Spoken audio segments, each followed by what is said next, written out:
are the eye. That's the other astounding thing this is all about. Eyes and the tiny sliver of vast electromagnetic spectrum that the eyes can work with. And there are many of them. Most of our fellow inhabitants of this planet have some form of eye, and we all see the world quite differently. We've all heard how a red rag infuriates a bull. Really? Anybody ever ask the bull about that? Well, this is how we see the scene in the bull ring, and here's how the bull sees it. Quite different. And here is how a cat sees the world, or a bee. This is the range visible to a bird. We're impressed by the colourful display a peacock can present when courting. So how does it appear to the peahen? Well, we humans can eat our hearts out because it turns out she probably gets a much better show than we do. The cones in a peahen's eye, and she's got 4 types instead of our 3, can discern wavelengths from 330 to 740 nanometers. And those Hubble and Herschel images we were just looking at, of all the creatures, including us, only a snake could probably see them directly, and the snake would have to be in space to do so.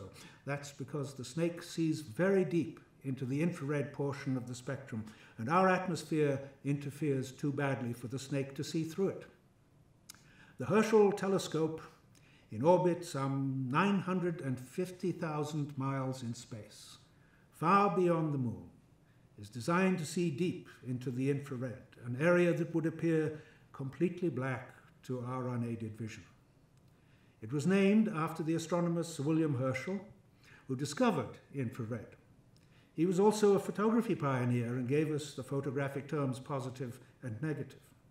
Anyway, we can see what the Herschel scope can see because we transpose the images it records from infrared to our more familiar visible spectrum so that our eyes and our minds can work with it.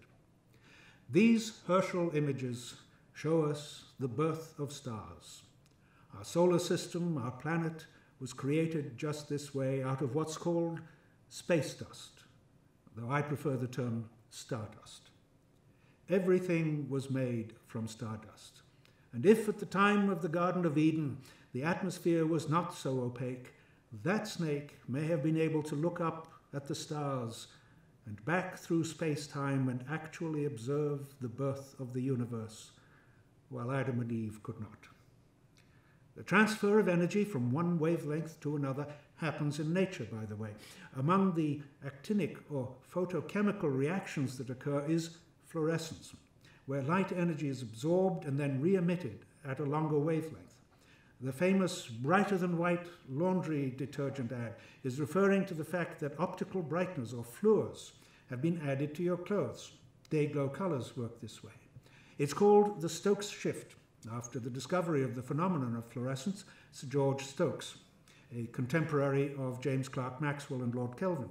We're still trying to comprehend it completely, but the process can cascade down from higher to lower frequencies, absorbing, releasing, reabsorbing, and building energy like a snowball to produce, well, the familiar emergency clothing like this.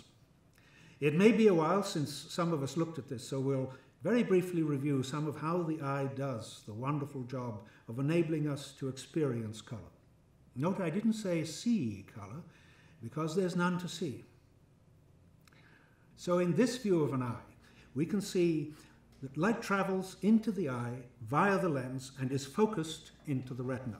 The retina, we recall, contains rods and cones, the actual sensors of light. The rods work mainly at night or in dim light and don't help with color, but the cones are what interest us. Recall the discussion about the green leaf using chlorophyll to enable it to absorb certain wavelengths of light and reject others.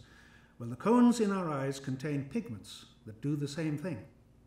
Thus, some cones select this region of the visible spectrum, which we'll label red, inferentially a cyan pigment.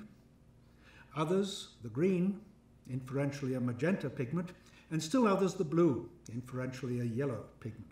The process is a little difficult to study as it's an actinic photochemical reaction. The eye's pigments are actually consumed in the process of detecting the light and have to be constantly replenished. There are parlor tricks like staring at the US flag for a minute and then looking at a blank white surface where you'll see the colors inverted because the cone pigments have become exhausted. Red becomes green, etc. All these signals are conveyed to a section of the brain called the visual cortex, where they're processed by the granddaddy of all Da Vinci color correctors, and voila, you experience color.